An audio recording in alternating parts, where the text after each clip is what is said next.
So, well, speaking of arming the youth, Gonz, that's right. Let's talk about some gun control here, which we have some fun new jingles for. You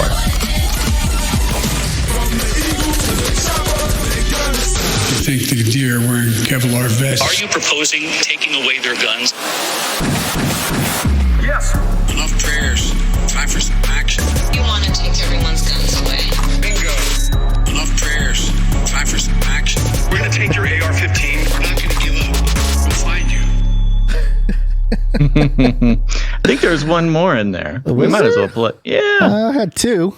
Oh, you didn't have it lined up? Yeah, there is a third one. Oh, there's a third one. I didn't see the third one. Why don't you grab that one while I take us through some stories? We'll use it as an outro. Oh, here it is from producer Miguel. There we go. No, just play it. Well, no, I don't have it yet. Hold on. I gotta download yeah, okay. it first, Well, that'll be the outro. So I'm going to start out by bringing up this article here on MSN.com. It's mirrored from USA Today. Love it. Now, we mentioned, of course, the string of, shootings or other terrorist activities that have happened this past week. Yeah. Especially immediately following the ghost gun speech from Biden, which is so convenient. As every time he makes a speech about something happens. And here's how it goes. Brooklyn subway shooting suspect was traced to firearm. Is it a case for Biden's ghost gun regulations? Oh, I don't know. Is it USA Today? It's very convenient. If the Biden administration was looking for a timely affirmation for its new effort to ban untraceable ghost guns, the case against accused New York subway attacker Frank James may stand apart. Oh, really? It's just, it's so straightforward. It's almost like they're being sarcastic. I know. Yeah. Like we can have the same sentence in a sarcastic tone, and people would get it. They would get the sarcasm. Timely event for Biden. Among the crucial pieces of evidence allegedly tying James to Tuesday's stunning attack is the 9mm handgun recovered at the scene, bearing a serial number that linked the 62-year-old suspect to a 2011 purchase in Ohio. Okay, so again, the man got away. Frank got away. He got away clean, but he just left the gun there. Okay, sure. I thought he called himself in or something. Oh, you'll get there. We'll get there, Gonz. Because this is great. They are trying so hard to make a case for the fact that, tracing his gun is what did it. See, we need to trace all guns. Yeah. The gun trace, authorities said, helped elevate James from a person of interest to the prime suspect in the attack in which 10 of the 23 injured suffered gunshot wounds. Now, there was a number of these attacks that happened over the week. So hard to keep them all straight, really. But there were 23 injured and only 10 of them had gunshot wounds. Was he one of the ones with explosives? He had the smoke bomb or something at the beginning. Yeah. Huh. Okay. James was arrested following a sprawling manhunt and ordered detained Thursday pending trial on a charge involving a terrorist assault on the mass transit system. Recovered inside a bag that also contained a treasure trove of other materials. Treasure trove. Including a key to the U-Haul James allegedly rented in Philadelphia and credit cards. Convenient. The firearm evidence emerged just days after the White House unveiled new regulations requiring manufacturers of self-assembled firearm kits to attach serial numbers so that they too can be traced to a purchaser and the point of sale. Okay, so they found a bag with a key to a U-Haul rented in his name. They found credit cards. That's always the giveaway. Why would you leave your cards behind, man? Left credit cards. They found all sorts of stuff in a bag he left behind. But, good thing we could trace the gun. When we found the gun and traced it, that's how we knew it was him. Really? It wasn't the U-Haul thing. It wasn't his credit cards. It wasn't his credit card with his name on it? Yeah, right. Exactly. No. Luckily, we could trace his gun. This is a weird picture that they have of him here. Brooklyn subway shooting suspect provided by USA Today. And it's just Frank R. James. always the 3 name, if it's a intel operation, they always put the 3 names there. I don't know if he's like rolling his eyes or what, but his eyes are all whited out. No, right. Yeah. It's a weird picture. Yeah. So again, okay. So, where was I? Let's see. Yeah. So, Jim Pasco. Yeah. So he had his perfect example. Yeah. Here's a perfect example for why this Right. I just mean the point I was making. Yeah. So the point is they didn't need the gun, and you'll see they have a picture of the serial number that they found. And I mean, this whole thing just screams setup. But let's continue. Quote, here's the perfect example. This is the perfect example for why this ghost gun rule was needed, said David Chipman, the Biden administration's first nominee to head the Bureau of Alcohol, Tobacco, Firearms, and Explosives. Quote, I think you would be hard pressed to find an argument against a serial number requirement based on what happened in New York. Oh, that was the point I was going to make. Okay, so it was the serial number on his Glock 17 that they are claiming is what finally got him. Not the credit cards, not the U-Haul receipt, not the this, not the that. No. But, he purchased it in 2011.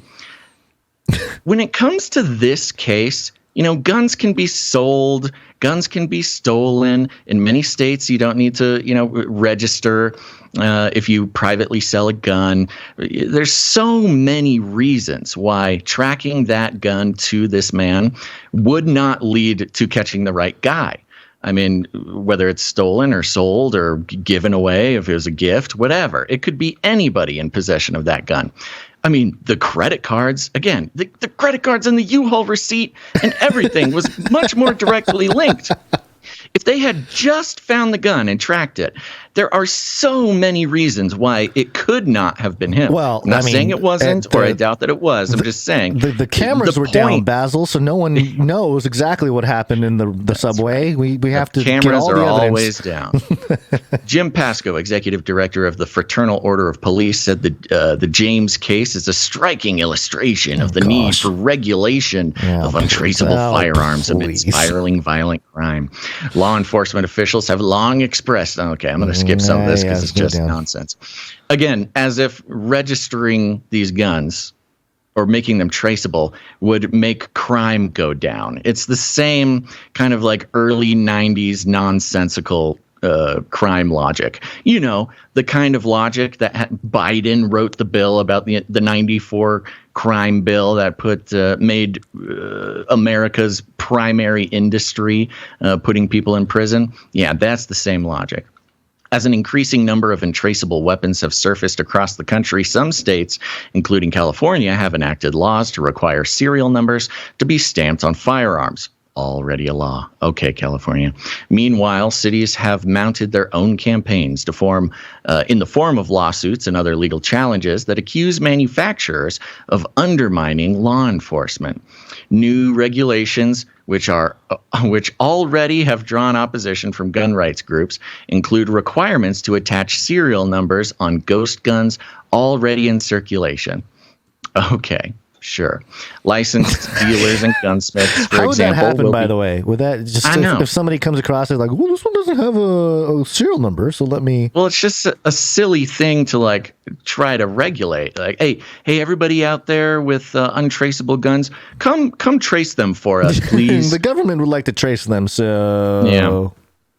William Bratton, a former New York City police commissioner, said the quick trace of the Glock 17 pistol allegedly used by James, quote, clearly represents an argument for the new regulations. They just keep repeating that idea over and over again in the article. Now, look at this. They have the picture of the Glock 17 and the serial number, and there's scratches over the serial number, which as if somebody was trying to hide it. He tried to kind of scrape off the thing, and he didn't do a good job. They are clearly still there. It's like a theater prop, make it look like he tried to scratch it out, and it's horribly done. It is not you can clearly read the serial number. So the idea that he tried in earnest to scrape off the serial number is completely ludicrous when you look at it. Yeah, it is pretty ridiculous. And it's almost as if you're trying to make a case. because one argument would be, well, if you just put serial numbers on a gun, people can just scrape it off. And now they look at, so they show this guy's gun where he like tried to scrape it off and didn't do a good job. See, you can't get rid of serial numbers. Serial numbers are forever. Well, you know what else?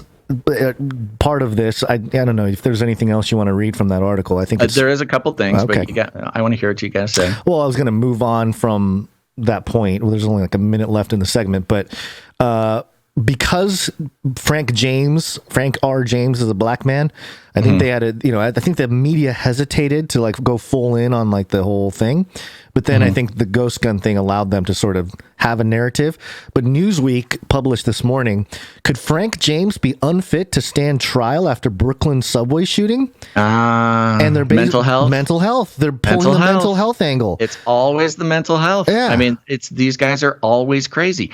And it's obvious. Like something has to be wrong with you to be able to pull something like this off, or to even think that it's something has to be wrong with you for the FBI to consider you to be a perfect patsy for political agendas, to make you vulnerable to the FBI psychological tricks. And I'm sure they were the elite puppet masters were like, well, he's a black man, what are you gonna, well, if they hesitate, we'll just go with the mental psychiatric because then it's he was a person of color who grew up in a community that did not have access to mental health resources, and so you can pivot to a different especially policy. In this post Will Smith slap world that we live in.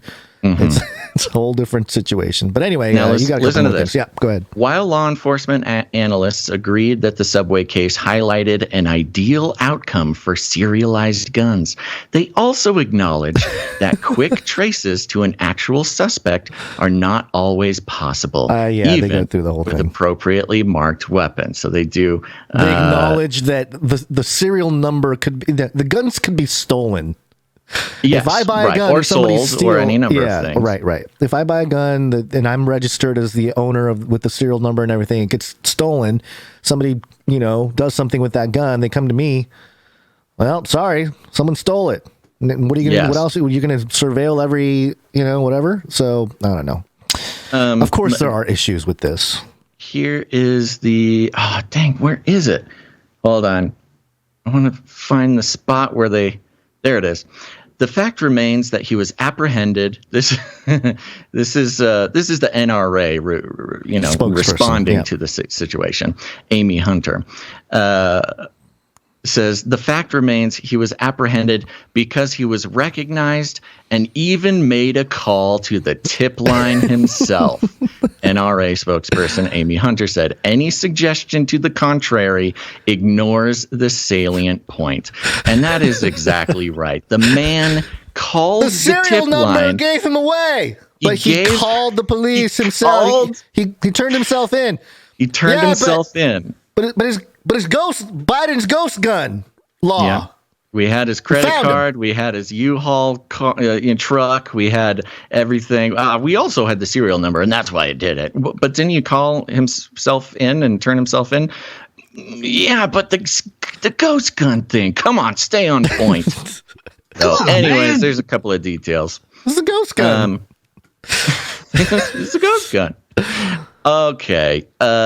That's pretty much it. Mayor Eric Adams. He made it about race. Yeah, he made it. He did his thing. Of course he did. The headline from Yahoo mirrored the rude Mayor Eric Adams' response to criticism on gun control policies.